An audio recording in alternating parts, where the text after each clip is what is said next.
Hi guys, welcome to SavvyMoneyShow with me, host Sean. I apologise for the background noise. I am outside doing a walk and talk, and I'll try to keep it as slow as possible. I've had a lot of questions such as where's the next ionq, where's the next pltr, and I want to thank you guys for giving up your precious time for watching this video. I know you're busy. If you don't mind, perhaps hit the like button or dislike if you don't like my videos. Hit the subscribe button and comment in the box below. Now, for those who didn't know, I started buying ionq at $5. It went down to $3. We loaded the boat and we bought pltr at $7. And I've got a whole record of loads of winners, that I could go through. Google at 90, Amazon at 85, AMD at 100. We averaged down to 90. But I've also had my losers as well. Solid power has remained flat. I said about a Russian financial company just before Russia invaded Ukraine. I don't hide like some of these YouTubers behind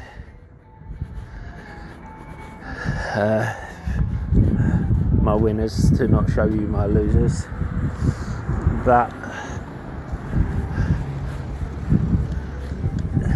this is fact of the game. Your winners should outweigh your losers. Sorry. And this year today, at the height, it was up 170%. At the low, 90%. So, for those of you who say, well, why didn't you just go all in on ionq, pltr? Well, because they were spec stocks. I had strong conviction in them as spec stocks, but they were still spec stocks. They could have gone to zero. You've got to remember at the time, established YouTubers, even Kathy Woods was selling pltr. So, to answer your questions, they were specialised times, a bit like in April this year when we were buying A-Lab under 100, and we dispersed 90% of our income because there were so many SaaS deals.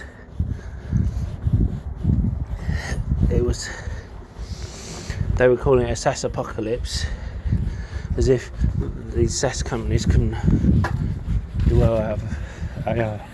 Thank you. Now, I'm sorry I'm a bit out of breath. I am not 100% at the moment. I'm a bit sick, but I want to get this video out to you about stocks that I'm either looking at or buying right now. And the first one's going to be, and they cross a wide range, is UEC. Simply, Wall Street has a 1664 valuation with huge growth. But for those of you who have been long-term followers of me, you know that we've played this before along with Halo and Cameco, and we still hold our shares from the last uranium squeeze. Whenever oil tends to run up, so does uranium. It's just like an elastic band. It just takes time. And then you end up with these companies. They will, when they snap fast. I like this company because it has no debt, and although its metrics are not great, when you look about that America's importing over 55 million tons of uranium, and it only produces 2% what it needs. The Advancement Act is promising 68 billion towards reactors, whether they're small modular reactors or big reactors. At some point this is well situated for a squeeze. Now the next one is going to be the cake box. We played this before. Again, we have hash shares in them, and it's below the price we got into before. There's a PE ratio 19.5, dividend of 5.3%. Now this is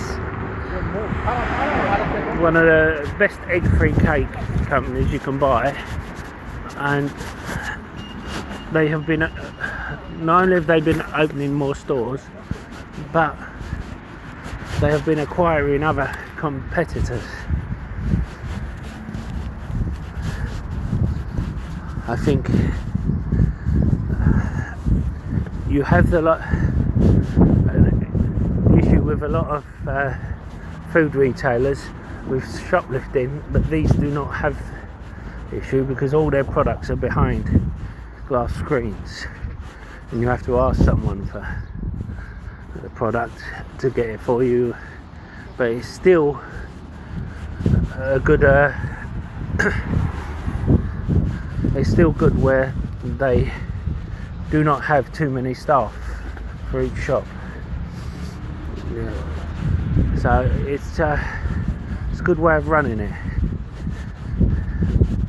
Now I would like to see a couple of quarters of better growth, but I think the growth is there at the moment to warrant an investment. Its market cap is below the enterprise value, and it's got 7.69% operating margin.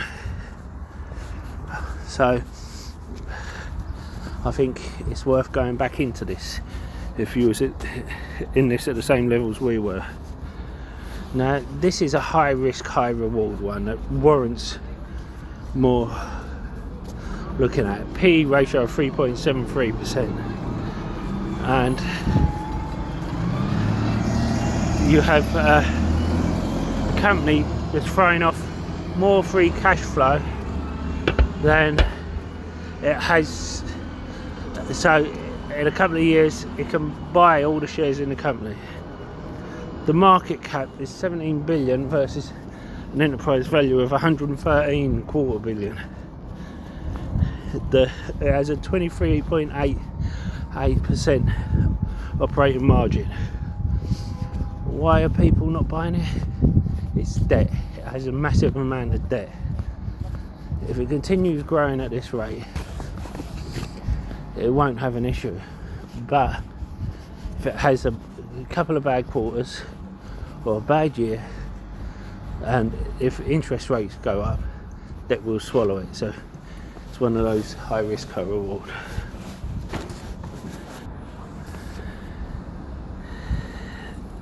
You can see there that the current liabilities outweigh the current assets, and which means they'll have to take on more debt and or dilute shareholders, and at a time when really they should be buying back shares.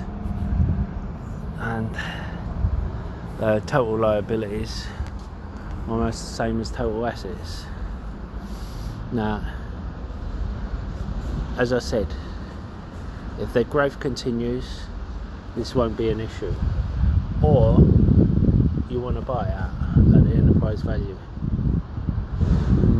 Either one of them is good for you if you're an investor here, but I wouldn't go too mad on this.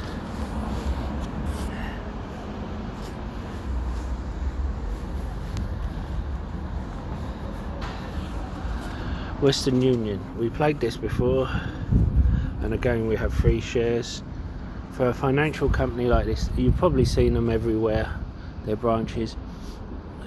They have 5.4 PE ratio. It's for people who are transferring money all over the world. You know, it's like you send a telegram, this person has paid, transfer money, and they just pay someone in local currency. A dividend of 12.8%. So it's a value stock, it's a dividend stock, and it is growing at a 12.5% operating margin.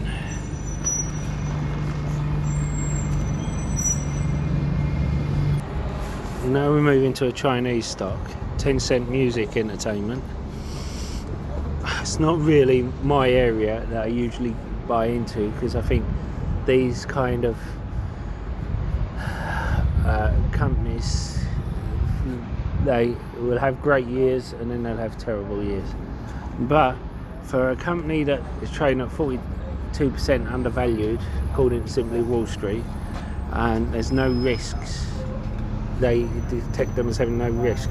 Sorry, 31% below their estimate. And I think, sorry about that, you only have to look at the valuations. It's got an 11 PE ratio, 2.6% dividend. To tell you the truth, I'd rather they buy back shares than dividend. And you see there, it's a 30% operating margin. You go to the financials, and you'll see that the current assets outweigh the total liabilities. So there's one that I've picked up as well. The next company is Zscaler. I'm sure you're aware how I like the cybersecurity area, especially with the AI boom. Reports have come out how cybersecurity is going to be the main concern. They have declined quite a bit.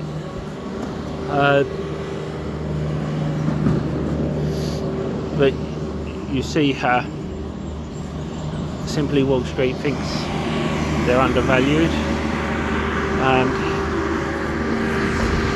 this is one that I'm being cautious on because their growth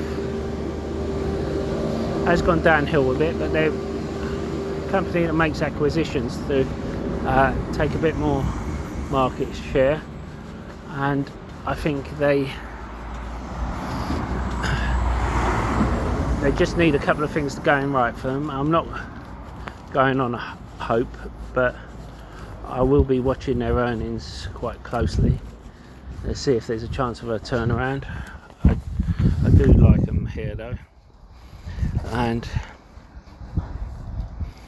Oxford Metrics, again they go in a high risk, high reward, because I think they are going to be ones that are not on anyone's radar.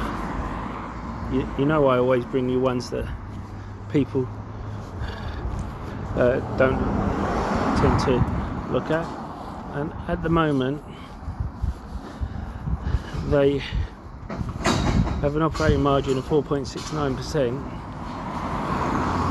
I think I want it to drop a bit more, but they're looking at a bit undervalued for me on the free cash flow basis, and I will definitely be keeping an eye on it. I do think it's one to keep an eye on when it gets to the right price.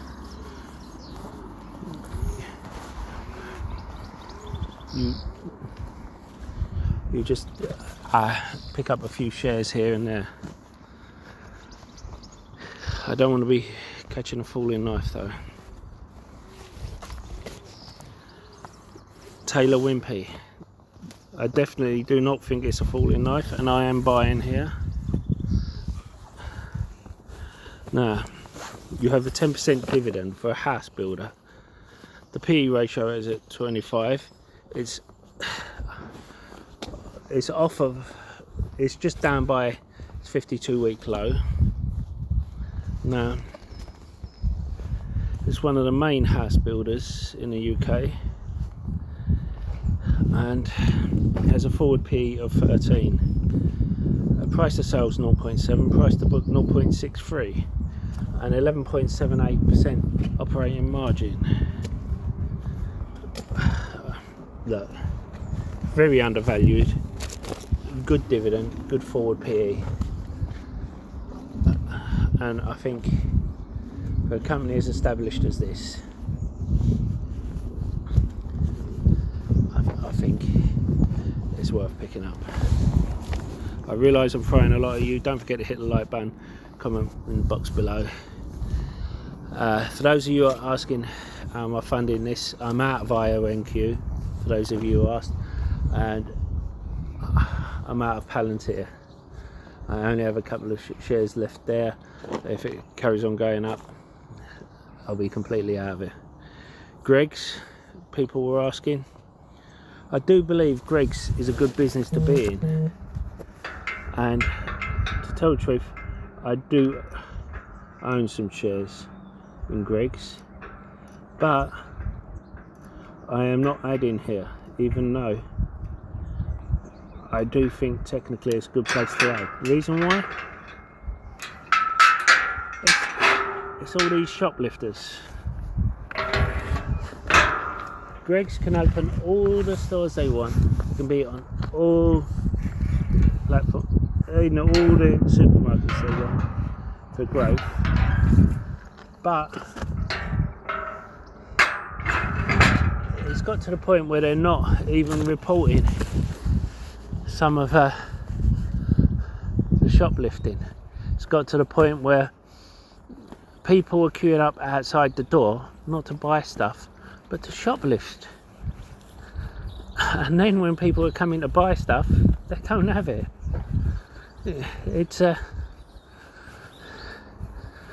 It's going to end up like the cheese debacle, where everything's behind locked doors. And then when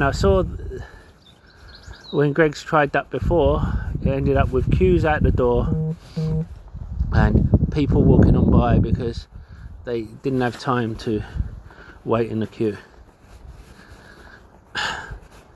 Now, the whole idea of Greggs is you pick up and go.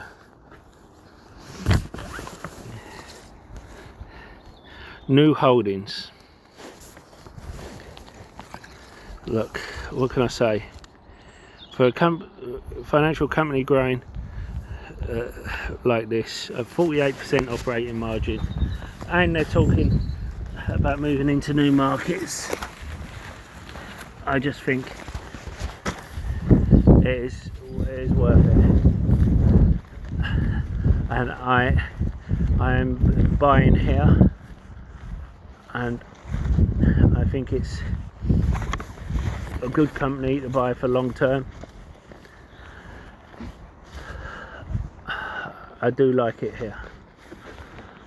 I am surprised that it's been flat for so long. And for those of you who want a Chinese exposure but don't want do individual picks, then there's Kweb for Chinese internet ETF. That's what I was looking at before, and it's around about its net asset value, just slightly over. And I know some of you like your ETFs. I prefer to do individual stock picks. Now I do buy ETFs sometimes, although I have come out of quite a few of them over this SpaceX, Anthropic and OpenAI IPOs, which I think are a bit of a con and you can really damage them. Now I do still have house money in some of them, which is a lot of house money, but I'm down to more or less brass tacks in my ETFs, because as I said, I'm doing better than the ETF individually stock picking, and I found this one, which I didn't do well with solid power, but I do like this one, solid state. It has a forward PE of 17, an operating margin of 5%, and on a free cash flow basis it's operating undervalued if you look at the future free cash flows. Its market cap is below the enterprise value. It's soli.l and deserves a better look. Another one is one we looked at before, Sega Technologies. If you remember the monkeypox, they have the vaccine and the FDA funded testing in Africa, so they have a PE ratio of 15.5%. They usually have a very good dividend, but they don't always announce it. It depends on their profit of the year, and they have a 21.5% profit margin. However, they in the past have always been cautious, I've found. So, but if you look at their free cash flow, they are looking very undervalued, and I did pick up some just as a hedge. Foresight Solar Fund. Now this is 11% dividend, and it's down quite a bit, and I think this is one, again, with oil and gas going up so much, operating margin 112%. What is that? I mean, it has a price to book of 0.7. So if they sold off all of their asset, they'd still come out profitable. ISRG. Nah. This, I could sell this today for a profit. I bought some in the last week. I told my Discord Discord members. I'm sorry, I'm going through these quite quickly. That by the way, the Foresight Solar is a monthly dividend, and